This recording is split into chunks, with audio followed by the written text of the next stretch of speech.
Merci, monsieur le directeur de la communication. Comme il a dit, hein, c'est horaire inhabituel, là. Mais les raisons qu'il a expliquées concernant l'avancement de la réunion du Conseil des ministres, nous étions obligés en tout cas de convoquer cette conférence de presse initialement prévue à 10 heures. Nous indiquons un peu plus tôt. Donc, conférence de presse, comme nous l'avons dit, dafa nekk ci cadre annonce yu ñu defoon bi ñu ñëwee ci ministère bi concernant la publication provisoire de la liste des médias en conformité avec les dispositions du code de la presse. Ñu ñëw juste pour rappeler que ni bu ñu ñëwee ci ministère bi au mois de juin amoon na ay travaux de concertation yu amoon ak les différents acteurs des médias, que muy société civile, que muy organisation internationale, que muy l'ensemble des organisations syndicales ñi nga xam ne ñooy yëngatu ci wàllu presse bi. Et amoon na ay échange yu ñu amoon et échange yi li ci jugoon lu ci ëpp mooy que ñu mën a restructurer li nga xam ne moom la ñu woowee secteur de la presse. Et am nay engagement yoo xam ne État du Sénégal jëloon na ko à travers le ministère pour wax ne dina mettre en place un processus boo xam ne aboutissement bi mooy ñu publier la liste officielle ou la liste des entreprises de presse reconnues par l'État du Sénégal. Loolu mooy wane ce petit rappel bi ngeen gis ci échange bi pour wax ne c'est un long processus boo xam ne dinañ ci ñëw au cours des slides. Li ñu mën a wax en termes d'état des lieux mooy bu ñu ñëwee pour restructurer fallait d'abord ñu càmbar lan lañ fi fekk. Donc bi ñu cartographier le secteur de la presse nous avons dénombré 535 entités yi nga xam ne qui se disaient en tout cas en 2023 entreprises de presse. Moi je les appelle entités pour l'instant tant que respecté wuñu dispositions yi nga xam ne moom le code de la presse teg pour que le Sénégal puisse reconnaître entités yooyu noonu comme étant des entreprises de presse. Bu ngeen gisee ci slide bi la répartition amoon na pour la presse écrite 50 organes, donc moo xam quotidien la wala hebdo wala muy mensuel. Mu am 150 presse en ligne mooy les sites d'information yi nga xam ne enregistré. Mu am 300 rajo FM moo xam rajo communautaire la wala rajo publique ou rajo privée, et 35 chaînes de télévision ñi nga xam ne aujourd'hui ils passent par la TNT. Bu ñu leen boolee ñoom ñëpp muy 535 organes wala entité yoo xam ne ñun bu ñu jëlee réew mi situation bu lañ ko fekk. Donc toujours ci état des lieux bi comme ni ma ko waxee sànq ñun élément bu ñu am pour mën a reconnaître un organe bi nga xam ne mën nañ ko tuddee de entreprise de presse ou pas benn tegtal la ñu am muy le code de la presse. muy une loi boo xam ne dafa wax toutes les structures audiovisuelles normalement à son article 94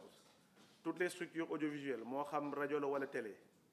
doivent être en conformité et disposer d'une autorisation délivrée par le ministère en charge de la communication. Su ngeen ubbee code de la presse di ngeen ko gis.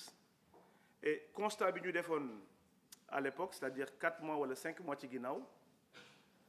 dañu rendre compte ne boo jëlee structures yi nga xam ne ñoom dañu présenter seen bopp comme étant des entreprises de presse répondre ñu à cette disposition de la loi. Donc mën nañu wax ne daanaka amul woon entreprise de presse boo xam ne respecté na réglementation bi nga xam ne moom moo nekk en vigueur.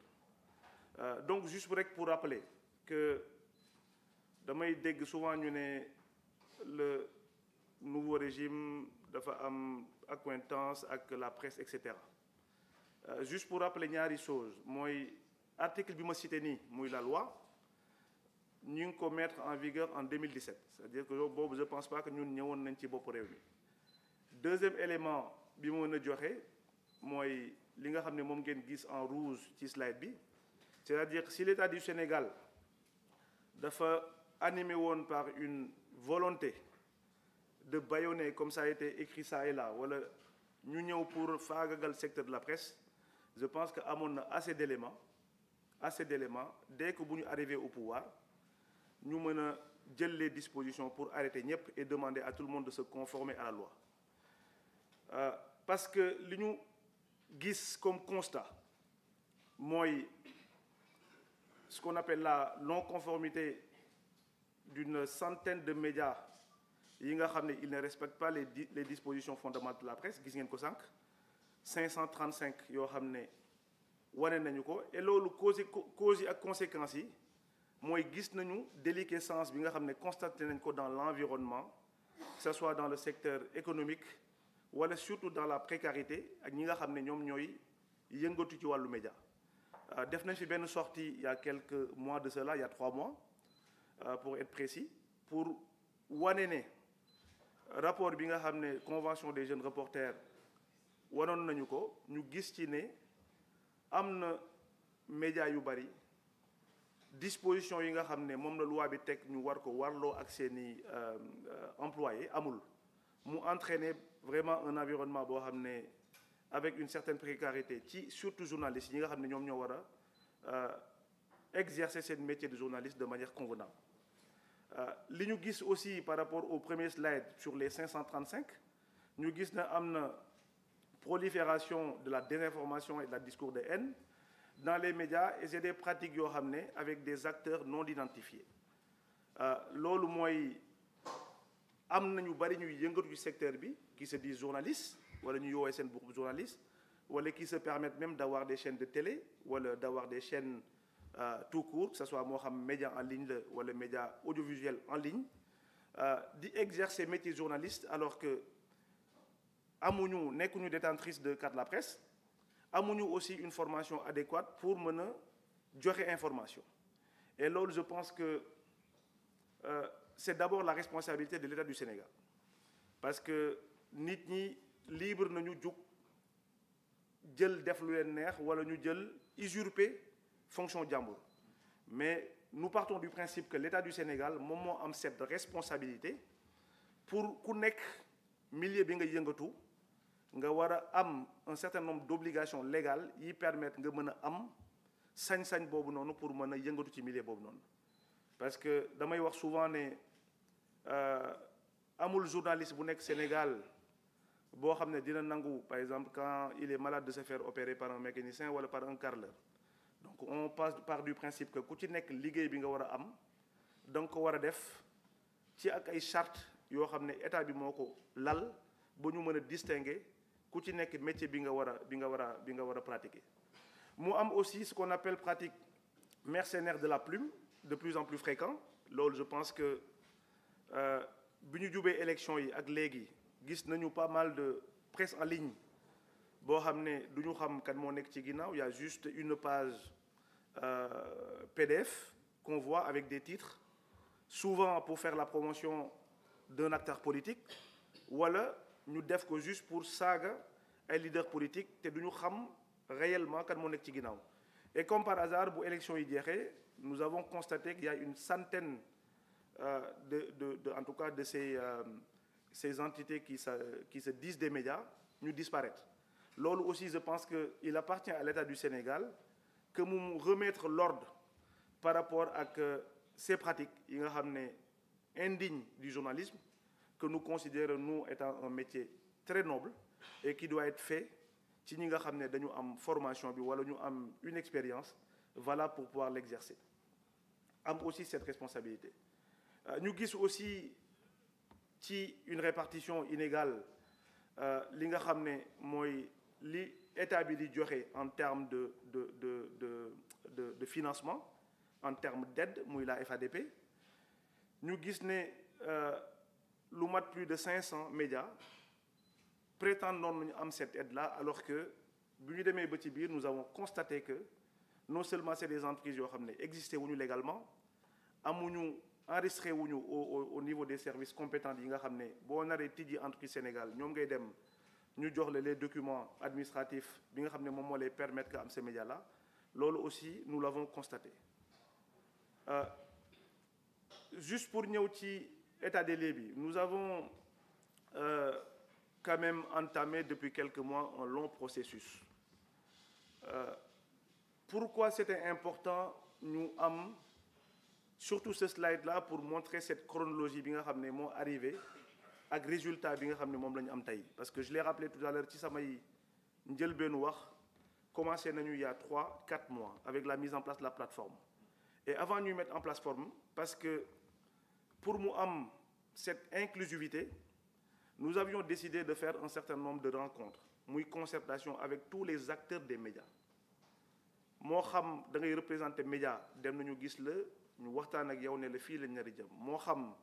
da nga nekk ci organisation patronale wala syndicale wala société civile entamé nañ une série de rencontres pour expliquer réellement c'est quoi le projet de restructuration bi nga xam ne non seulement c'est une demande des Sénégalais et deuxièmement c'est d'abord une demande des acteurs comment dire du secteur des médias ñi nga xam ne ñoom jàpp nañ ne seen métier maintenant dafa am ñeneen ñu ci ñëw di exercer ces métiers là alors que amuñu li nga xam ne moom mooy les compétences wala l'expérience pour pouvoir le faire. bu ñu jógee série de concertation yu noonu nous avons mis en place une plateforme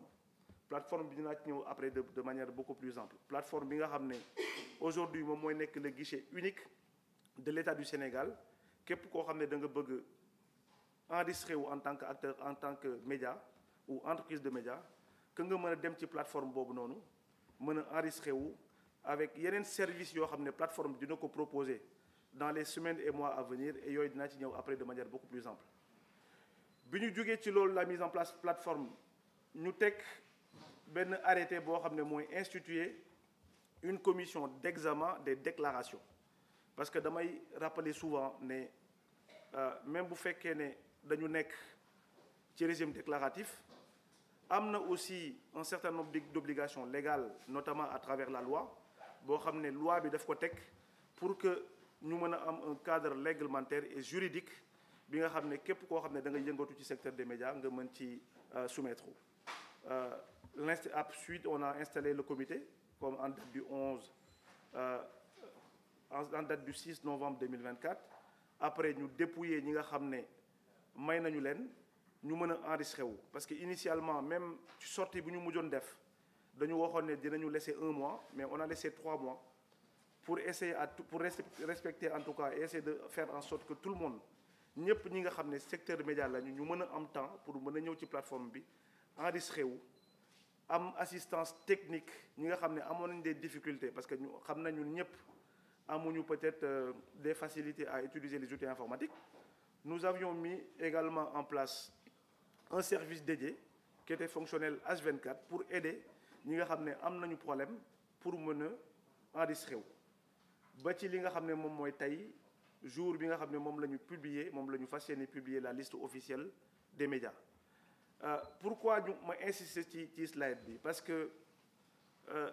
bu ma mujjee génn en 2000 au 16 août 2000 le 16 août pardon dernier dañu waxoon ne réforme yu mel nii soo koy def il faut que